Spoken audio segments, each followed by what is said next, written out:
I'm going to read University Days, Chapter 8 of My Life and Hard Times by James Thurber. James Grover Thurber, born 1894, died in 1961. My Life and Hard Times was first published in 1933. This material is okay to be listened to by children. University Days. I passed all the other courses that I took at my university, but I could never pass botany. That was because all botany students had to spend several hours a week in a laboratory looking through a microscope at plant cells, and I could never see through a microscope. This used to enrage my instructor. He would wander about the laboratory, pleased with the progress all the students were making in drawing the involved and, so I am told, interesting structure of flower cells, until he came to me. I would just be standing there. "I can't see anything," I would say. He would begin patiently enough, explaining how anybody can see through a microscope, but he would always end up in a fury, claiming that I could too see through a microscope, but just pretended that I couldn't. "It takes away from the beauty of flowers anyway," I used to tell him. "We are not concerned with the beauty in this course," he would say. "We are concerned solely with what I may call the mechanics of flowers." "Well," I'd say, "I can't see anything." "Try it just once again," he'd say, and I would put my eye to the microscope and see nothing at all, except now and then a nebulous milky substance, a phenomenon of maladjustment. You were supposed to see a vivid, restless clockwork of sharply defined plant cells. "I see what looks like a lot of milk," I would tell him. This, he claimed, was the result of my not having adjusted the microscope properly, so he would readjust it for me, or rather for himself, and I would look again and see milk. I finally took a deferred pass, as they called it, and waited a year and tried again. You had to pass one of the biological sciences, or you couldn't graduate. The professor had come back from vacation, brown as a berry, bright-eyed and eager to explain cell structure again to his classes. "Well," he said to me cheerily, when we met in the first laboratory hour of the semester, "we're going to see cells this time, aren't we?" "Yes, sir," I said. Students to the right of me, and to the left of me, and in front of me were seeing cells. What's more, they were quietly drawing pictures of them in their notebooks. Of course, I didn't see anything. "Well, try it," the professor said to me grimly, "with every adjustment of the microscope known to man. As God is my witness, I'll arrange this glass so that you see cells through it, or I'll give up teaching. In 22 years of botany, He cut off abruptly, for he was beginning to quiver all over, like Lionel Barrymore, and he genuinely wished to hold on to his temper. His scenes with me had taken a great deal out of him.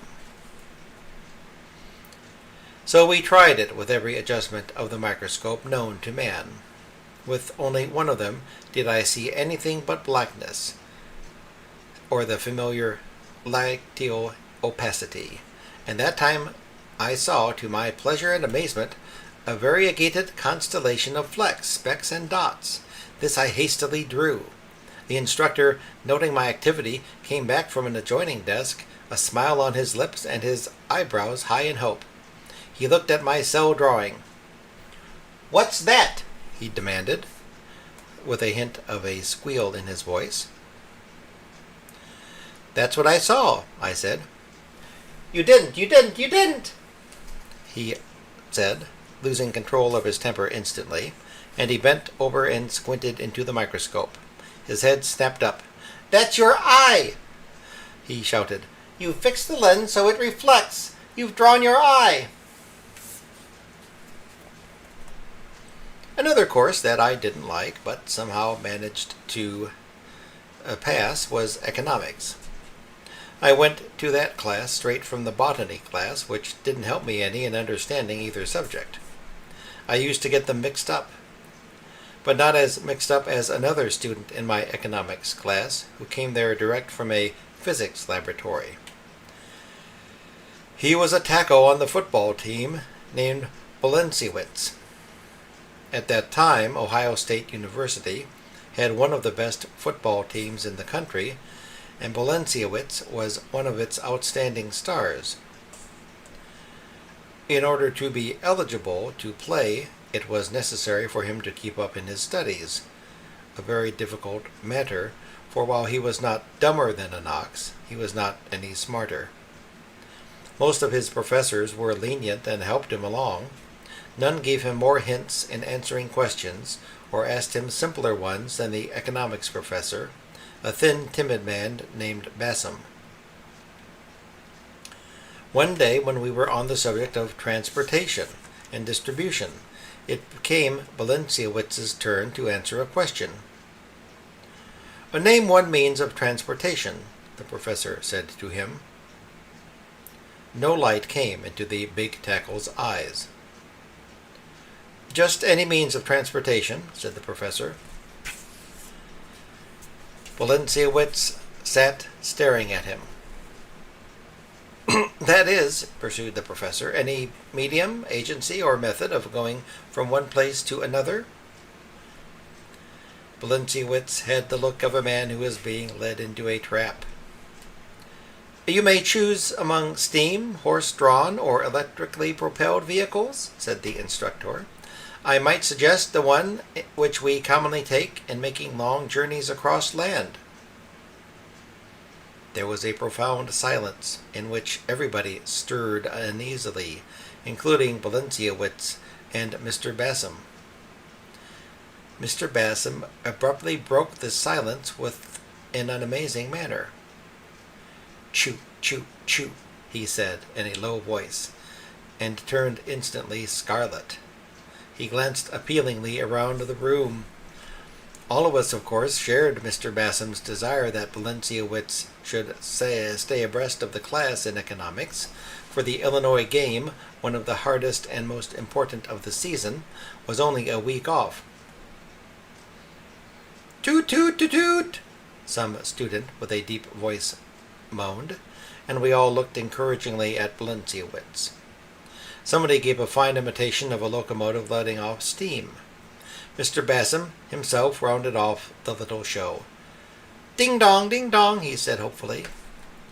Bolenciewicz was staring at the floor now, trying to think, his great brow furrowed, his huge hands rubbing together, his face red. "How did you come to college this year, Mr. Bolenciewicz?" asked the professor. "Chuffa, chuffa, chuffa, chuffa." "My father sent me," said the football player. "What on?" asked Bassam. "By getting an allowance," said the tackle, in a low, husky voice, obviously embarrassed. No," said Bassam.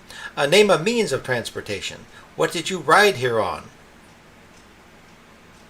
"Train," said Bolenciewicz.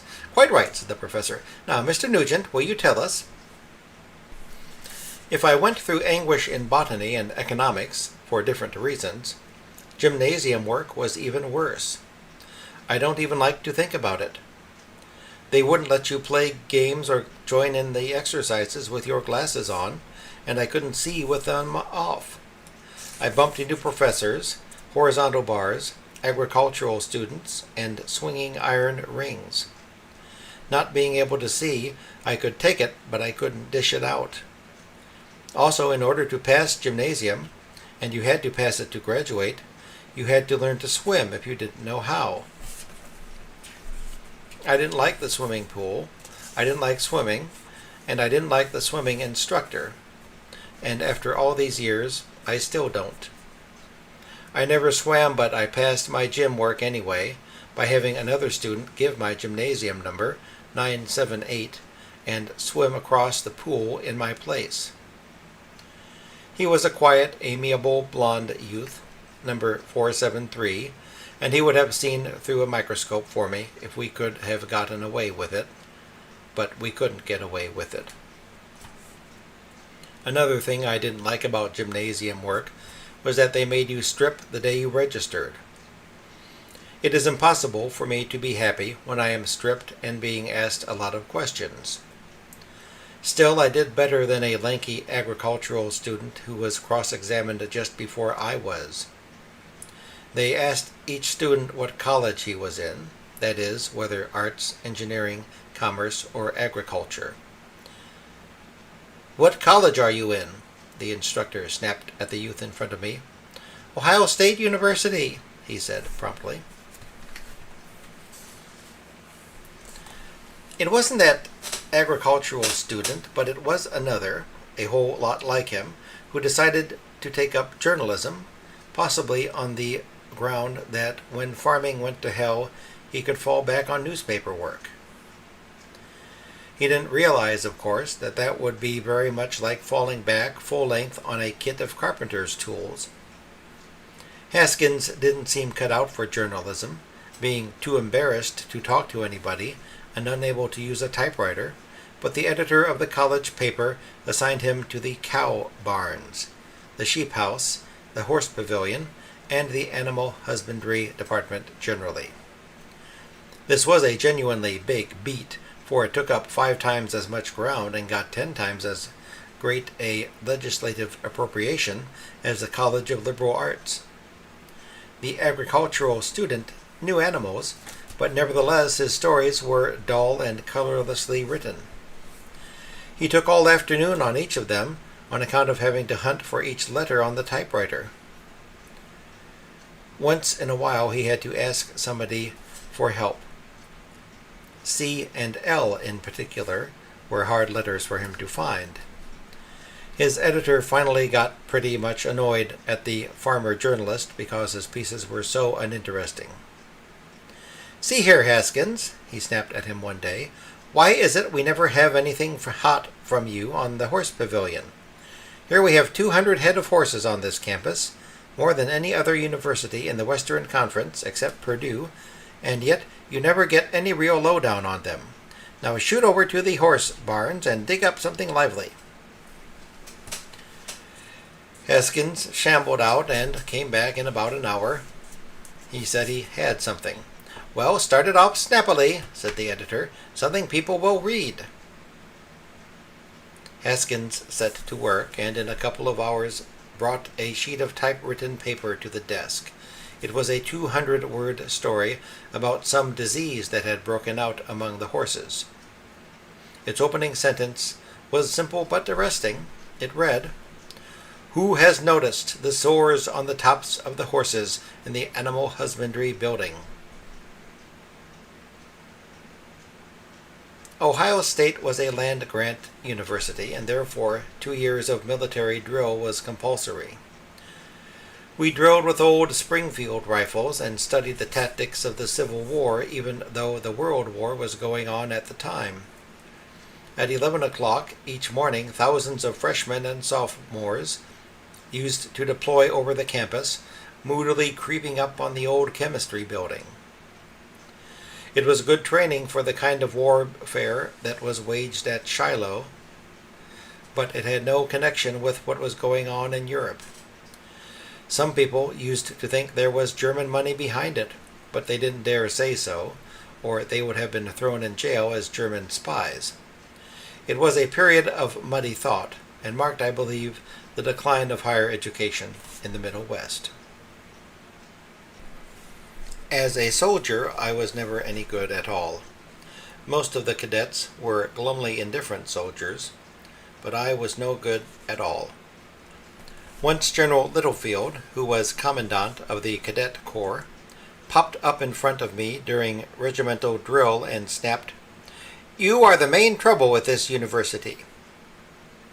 I think he meant that my type was the main trouble with the university, but he may have meant me individually. I was mediocre at drill, certainly, that is, until my senior year. By that time I had drilled longer than anybody else in the Western Conference, having failed at military at the end of each preceding year, so that I had to do it all over again.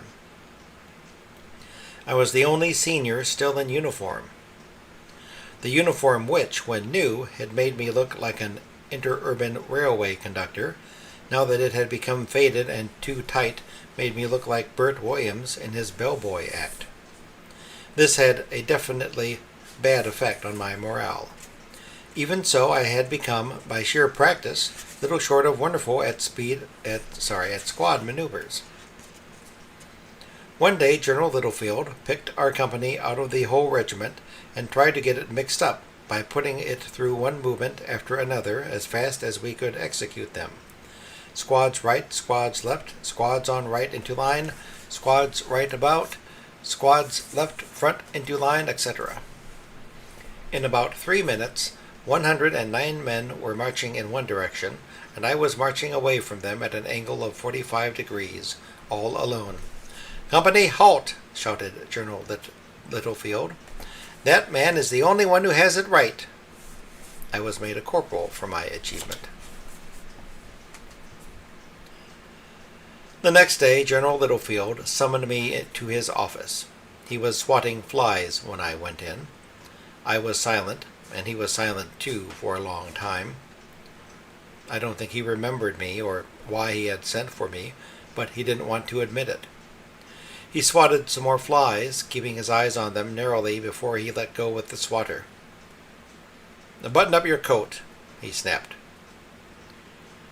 Looking back on it now, I can see that he meant me, although he was looking at a fly, but I just stood there. Another fly came to rest on a paper in front of the general and began rubbing its hind legs together. The general lifted the swatter cautiously. I moved restlessly, and the fly flew away. "You startled him," barked General Littlefield, looking at me severely. I said I was sorry. "That won't help the situation," snapped the general, with cold military logic. I didn't see what I could do except to offer to chase some more flies toward his desk, but I didn't say anything. He stared out the window at the faraway figures of co-eds crossing the campus toward the library. Finally, he told me I could go. So I went. He either didn't know which cadet I was, or else he forgot what he wanted to see me about. It may have been that he wished to apologize for having called me the main trouble with the university, or maybe he had decided to compliment me on my brilliant drilling of the day before, and then at the last minute decided not to. I don't know. I don't think about it much anymore.